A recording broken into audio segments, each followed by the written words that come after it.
after watching this episode, I'm starting to think of anybody who has a similar hairstyle like Zamasu is just the bad guy in general. I'm just gonna point that out. Dragonball Daima episode 16 called Degesu is literally just them going into the castle. That's pretty much what the sum of this episode is. It's just them just getting in, and then sure enough just having some stuff, little events happening, until now we're gonna see some big events happen, of course, in the next episode, which I'm super excited about. But this episode, we did get a little bit, which, of course, like I said, Degesu, he's pretty much trying to avoid meeting up with, I guess you could almost say, the Z fighters at this point. I don't know if you want to call the whole crew that, as like newer Z fighters. Literally in general, that he's just trying to avoid them, taking Dende away, because he knows for a fact that if they get Dende, they can bring him back home, restore the Dragon Balls, and pretty much just go back to their lives. But of course, Degesu does not want that to happen, so that's why, of course, he takes Dende and tries to run away with him. But before we even get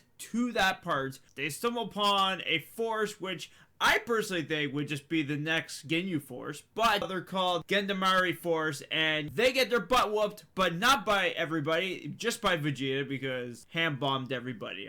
It's pretty straightforward.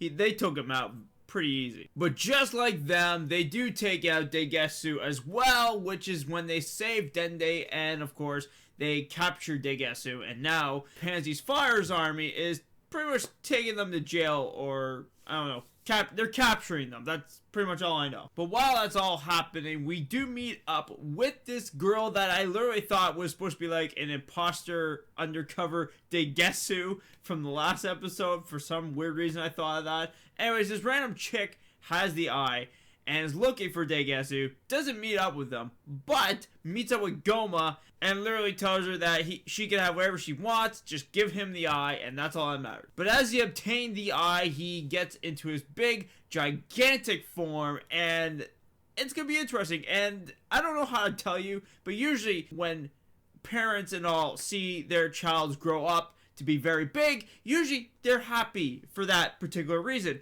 But as someone who is kind of a smaller demon who grows up to be a bigger demon, I don't know if that is something you want to be proud of or not.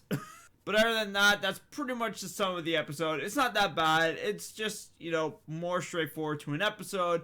Really nothing, you know, different. I would say the pacing, definitely not that bad, but now this is where the good part is going to come, and I'm super excited. We get to see literally Goku and them fighting Majin Buu and Do, and of course we might get to see maybe Goma in his ultimate form now, and I'm just very intrigued to see where this is going to go. So, anyways, guys, let me know down in the comment section below what your thoughts and opinions about this episode. It's not a bad episode. I do want to point that out. Yes, maybe there are some things I feel like they were a little off here and there just for a couple minutes. But besides that, it wasn't a bad episode. Like, I'm not going to complain. It's not action. It's not something that I would jump for joy, kind of like I did with the whole Goku versus Tom Gun No. 3 episode, but still not that bad of an episode. So can't really complain, can't say much about it, and the pacing wasn't as bad as some of the episodes were. So other than that, guys, let me know down in the comment section below, and I will see you, of course, in the next episodes.